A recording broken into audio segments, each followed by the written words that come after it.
నమస్తే. నేను ఇద్దరు మేధావుల స్టోరీ చెప్పబోతున్నా. ఆ ఇద్దరు మేధావులు కాంగ్రెస్కు ఓటేయమని ప్రచారం చేసిన వాళ్ళు, కాంగ్రెస్ను గెలిపించాలని ఉబలాట పడిన వాళ్ళు. మరి కాంగ్రెస్ గవర్నమెంట్ వచ్చిన తర్వాత ప్రజల కష్టాల్లో కూడా పార్టిసిపేట్ చేయాలి కదా. మీరు చెప్తే జనం ఓట్లేసిండ్రు, లేకపోతే రేవంత్ రెడ్డి ముఖం చూసో, ఉత్తమ్ కుమార్ రెడ్డి ముఖం చూసో, రాహుల్ గాంధీ ముఖం చూసే ఓటు వేయలే కదా.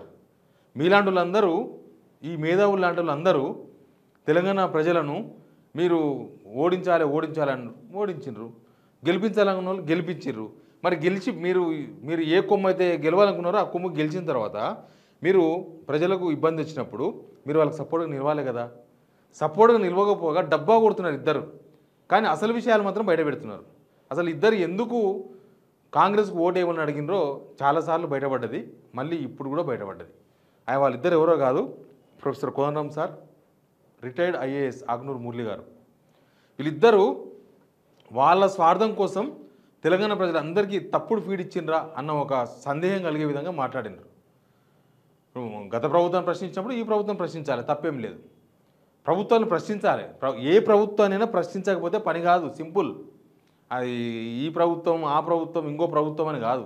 ప్రభుత్వాన్ని ప్రశ్నిస్తేనే జనాలకు మంచి జరుగుతుంది. కానీ మన స్వార్థం కోసం మనం తప్పుతో పట్టేయద్దు కదా. కానీ వీళ్ళు అదే చేసారు ఇద్దరు. అన్ని విషయాలు మీకు చూపిస్తా. అంతకన్నా ముందు ఈ వీడియో చాలా ఇంపార్టెంట్ వీడియో. అప్పుడు జనాలు ఎందుకు ఓటేసినరో, వాళ్ళని ప్రోత్సహించింది ఎవరో అందరికీ తెలుసు. కానీ ఇప్పుడు ప్రజల కష్టాల్లో కూడా తప్పేం లేదు. కాంగ్రెస్ గవర్నమెంట్కి ఓడని చెప్పడంలో తప్పులేదు. కానీ మీరు గెలిపించాలనుకున్న పార్టీ గెలిచినప్పుడు, అధికారంలోకి వచ్చినప్పుడు ప్రజల కష్టాలను కూడా అడ్రస్ చేయాలి కదా మీరు. అంటే ఉత్తగా మీ స్వార్థం కోసం, లేకపోతే మీకేదో ఇబ్బంది అయిందని చెప్పేసి జనాలందరికీ ఇబ్బంది అయినట్టుగా చెప్పి ఇప్పుడు గెలిపించి తర్వాత మాకేం సంబంధం లేదు, మేము మాత్రం పదవుల్లో ఉన్నాం, మాకు సుఖంగా ఉంది అనుకుంటే ఎట్లా? అదే జరిగింది. అందుకే నేను ఈ వీడియో షేర్ చేయమంటున్నా, సబ్స్క్రైబ్ కూడా చేయండి. ఫస్ట్ కోదండరామ్ గారి గురించి ఏం మాట్లాడుతుండో ఒకసారి విందాం, తర్వాత ఆగ్నూరు మురళి గారి దగ్గర కూడా పోదాం. సమాధానం కాంగ్రెస్ ప్రభుత్వం కూడా సమర్థవంతంగా చెప్పొచ్చు. మొదటిది ఏంటంటే, అమలు అనగానే అధికారంలోకి రాగానే అన్ని గ్యారంటీలు అమలు కావు.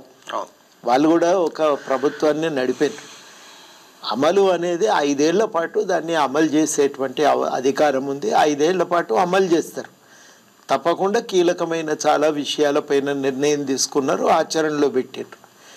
బీసీ సంక్షేమం కోసం పేద వర్గాలు, సమాజంలో పూర్తిగా అన్ని విధాలుగా నిర్లక్ష్యానికి గురైనటువంటి వర్గాలకు అభివృద్ధి ఫలితాల్లో వాటా ఇవ్వాలనే ఉద్దేశంతో సర్వే జరిపారు. కుల గణన, సామాజిక ఆర్థిక గణన జరిపారు. దాని సమాచారాన్ని విశ్లేషించి భవిష్యత్తు ఆర్థిక సామాజిక ప్రణాళికలు కొన్ని తయారు చేసే లక్ష్యంతో ఒక ఎక్స్పర్ట్ కమిటీని వేసినారు. జస్టిస్ సుదర్శన్ రెడ్డి గారి నేతృత్వంలో ఆ కమిటీ ఒక నివేదిక ఇచ్చింది. ఇవన్నీ చాలా మంచి పొగడ్తలు. ఇవన్నీ ఒరిజినల్ కాంగ్రెస్ మంత్రులు కూడా రేవంత్ రెడ్డిని పోడలేకపోతున్నారు, పోవడానికి ఏమీ లేక. కానీ కోదండరామ్ గారికి మాత్రం చాలా పైన దొరుకుతాయి. ఎందుకు దొరుకుతావో తెలియదు. ఎందుకంటే ఎమ్మెల్సీ ఇస్తున్నారు, ఈయనకి ఎమ్మెల్సీ ఇవ్వడం ఎవరికి ఇష్టం లేదు కాంగ్రెస్లో. రేవంత్ రెడ్డి గారే ఒక ఉద్యమకారుడు నా పక్కన ఉంటే నేను కూడా ఉద్యమకారుని అయిపోతా, కోదండరామ్ గారు కూడా నా పక్క నుంచి పోయారంటే నాతో ఏముండదు అని ఈయనను అట్లా పక్కన పెట్టుకుంటాడు. నన్ను కేసీఆర్ పక్కన కూర్చుంటుండే, ఇప్పుడు ఈయన పక్కన నిలబడతాడు. అప్పుడు కేసీఆర్ పక్కన కూర్చుంటుండే, ఇప్పుడు రేవంత్ రెడ్డి పక్కన నిలబడితేనే ఈయన గౌరవంగా అనిపిస్తుంది కోదండరామ్ సార్కి. ఏమంటున్నారు? 6 గ్యారెంటీల గురించి మాట్లాడుతున్నారు. 6 గ్యారెంటీలు అమలు చేయడానికి 5 సంవత్సరాలు ఉన్నట్టు టైం. అవి సాధ్యం కాదు, అంత తొందరగా 5 సంవత్సరాల టైం ఉంది వాళ్ళకు అంటున్నారు. మరి 100 రోజులు అమలు చేస్తామన్నప్పుడు ఈయన పక్కనే కదా ఉన్నది. మరి ఆ విషయం జనాలకు చెప్పాలి కదా. ఇది 100 రోజుల్లో సాధ్యం కాదు, వీళ్ళు అబద్ధాలు చెప్తున్నారు, 5 సంవత్సరాలు పడుతుంది. 5 సంవత్సరాలు కాకపోతే అప్పుడు ఏమంటాడు? ఇప్పటికే 2 సంవత్సరాల మీద ఒక నెల అయిపోయింది, 21 మంత్స్ అయింది. ఇప్పటికి అమలు చేయలేదు. అన్ని స్కీమ్స్ అట్లే మూల పడిపోయినాయి, ఒక బస్ ఫ్రీ తప్ప. మరి ఒక్కనాడని అడిగిండా? కనీసం 6 గ్యారెంటీలు ఒక 3 గ్యారెంటీలను అమలు చేయాలి కదా. మనం దగ్గర 2 సంవత్సరాలు అవుతున్నప్పుడు. అంటే లాస్ట్ సంవత్సరంలో లాస్ట్ మంత్లో లాస్ట్ డే అప్లై చేస్తారా? ఎవరికో ప్రభుత్వ ఉద్యోగులకు లాస్ట్ డే నాడు ప్రమోషన్ వస్తుంది. రికమెండేషన్ క్యాండిడేట్స్ వాళ్ళంతా లాస్ట్ డే ప్రమోషన్ వచ్చే వాళ్ళంతా రికమెండేషన్ మీద తీసుకున్నట్లే గవర్నమెంట్ ఉద్యోగులు. సేమ్ అట్లే ఈయన గవర్నమెంట్ ఉద్యోగి కదా, అట్లా ఉన్నట్టుంది. ఈ విషయం ముందే చెప్పాలి కదా. 100 రోజుల్లో సాధ్యం కాదని. ఇప్పుడు 100 రోజులు అయిపోయింది, 200 రోజులు అయిపోయింది, 300 రోజులు అయిపోయింది, 400 రోజులు అయిపోయింది, 500 రోజులు కూడా అయిపోతుంది. ఇప్పుడు ఇది 5 సంవత్సరాల కోసం కదా చేసింది అని ఇప్పుడు మాట్లాడుతున్నారు. జనగణన చేసిన కులగణన, ఆ కులగణన రిపోర్టు పనికిరాదని చెప్పి అందరు చెప్తున్నారు. ఈయనకు మాత్రం పనికొస్తుంది అంటున్నాడు. దానికోసం డెడికేషన్ కమిషన్ వేసిండ్రు, రేవంత్ రెడ్డి నిద్రపోకుండా కష్టపడ్డాడు, నేను ఆయన పక్కన నిలబడి చూసినట్టు మాట్లాడుతున్నారు. కోనరం సార్ ఏమైనా మాట్లాడుకొని గ్రూప్ 1 ఇంత ఇష్యూ అయింది, నిరుద్యోగుల తరపున మాట్లాడిండా ఒకనాడన్నా? అదే ప్రభుత్వంతో చర్చలు జరిపిండా? పోని ఇదే డిఎస్సి వాయిదా వేయాలని కొట్లాడారు. ఈ సంవత్సరంలో ఇప్పటిదాకా ఒక్క నోటిఫికేషన్ వేయలే. అసలు ఈ గవర్నమెంట్ వచ్చిన తర్వాత ఉద్యోగ నోటిఫికేషన్ ఎన్ని వేసింది ఏమన్నా మాట్లాడిండ్రా కోనరం గారు? ఎప్పుడన్నా ఎక్కడన్నా మాట్లాడిండ్రా? అంటే ఓట్లు వేయించినాము కాబట్టి మేము పిట్ ప్రోకో, మేము ఓట్లు వేయించినాం మీకు కాబట్టి మీరు నాకు ఎమ్మెల్సీ ఇవ్వాలి. ఓ ఎమ్మెల్సీ కొట్టేసినా అసలు కోనరం సార్ ప్లేస్లో ఎవరైనా ఉంటే, ఆత్మాభిమానం ఉన్నోళ్ళు ఎవరైనా ఉంటే, నేనేం తిడతలేను ఆయన్ని, ఎందుకంటే గురు సమానులు. ఇంకా చాలు ఆయన నువ్వు ఇచ్చింది చాలు, ఏమొద్దని చెప్తారు. మళ్ళా మోసమే కదా. మళ్ళా ఈయన ప్రకటించి 10 రోజులు అయింది, మరి ఇందుకు ఇయ్యలే గవర్నర్కి. అది కోర్టులో తేలిన దాకా ఈయనకి రాదు. కానీ ఉత్తగా అట్లా చిన్నపిల్లలకు చాక్లెట్ ఇచ్చినట్టు కోనరం సార్ కప్పప్పుడు ఇట్లా వేస్తే కోనరం సార్ అని క్యాచ్ చేస్తాడు, అయిపోతుంది. ఇక అదంతే. ఇంకా ఆగ్నూరు మురళి గారు అయితే ఇంకా దారుణం. ఆయన అయితే ఇంకా బస్సు చేసుకుని తిరిగిండు, రాజ్యాధికార యాత్ర, ఆ యాత్ర ఈ యాత్ర అని. ఆయన ఎందుకు కాంగ్రెస్కు ఓట్లు వేయించదలుచుకున్నాడో తెలుసా? చూపిస్తా చూడండి. డైరెక్టర్ స్కూల్ ఎడ్యుకేషన్ పోస్ట్ ఖాళీగా ఉంది, 1 ఇయర్ ఖాళీ పెట్టండు ఈ దుర్మార్గుడు. సో నేను వెళ్ళి కడియం సిఆర్ని వారి ఇంట్లో అడిగాను, సార్ ఆ పోస్ట్ ఖాళీగా ఉంది కదా, నాకు ఇవ్వండి, నేను ఇస్తే నేను కొంచెం దీన్ని మంచిగా, నాకు ఇంట్రెస్ట్ కదా, ఇది చాలా ఇంట్రెస్ట్ కదా అంటే, సార్ నేను మాట్లాడతాను మురళి అన్నాడు. కడియం సిఆర్ వెళ్ళాడు. సో మాట్లాడి మనకు చెప్పండి, లేదు సార్ పెద్ద ఆయన ఒప్పుకోవటం లేదని. ఎందుకు ఒప్పుకోలేదు?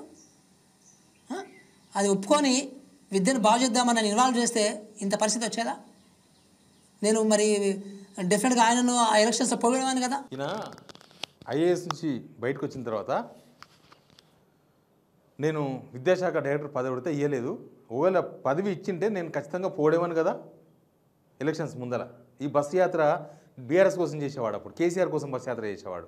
అంటే ఈయన స్వార్థం, ఆ యాత్ర చేసింది ఈయన స్వార్థం కోసం చేసిందని అర్థమవుతుంది. ఈయనకు ఆయన పదవి ఇవ్వలేదు, ఈయన ఇచ్చిండు. ఇప్పుడు విద్యాశాఖ కమిషన్ చైర్మన్ ఇచ్చిర్రు. ఏం అయిందో చెప్పండి ఆ విద్యాశాఖలో. ఆగ్నూరు మురళి వచ్చిన తర్వాత ఏమైంది చెప్పండి. పిల్లలకు ఫుడ్ పాయిజన్ తగ్గిపోయిందా? పిల్లలకు పాములు గడుచుడు తగ్గిపోయిందా? గురుకుల్ హాస్టల్స్లో ఉండే పిల్లలకు ఎలుకలు గడుచుడు తప్పిపోయిందా? ఏమైంది అంటే ఓన్లీ పదవి వచ్చింది, పైసలు కావాలి, దానికోసమని ఒక యాత్ర చేసి అందరినీ కాంగ్రెస్కి ఓటేయించాలి. ఇది కూడా పిట్టుకోకనే. మీరు ఓటేయండి, ఓటేపిస్తాం, మీరు నాకు పదవులు ఇవ్వండి. కోనరం గారు అట్లే ఉన్నారు, ఆగ్నూరు మురళి గారు అట్లే ఉన్నారు. వీళ్ళు తెలంగాణ జనాలకు మంచి తెలంగాణ జనం ఏమనుకున్నారంటే, పెద్ద మనుషులు చెప్తున్నారంటే కరెక్టే ఉండొచ్చు కదా అనుకున్నారు.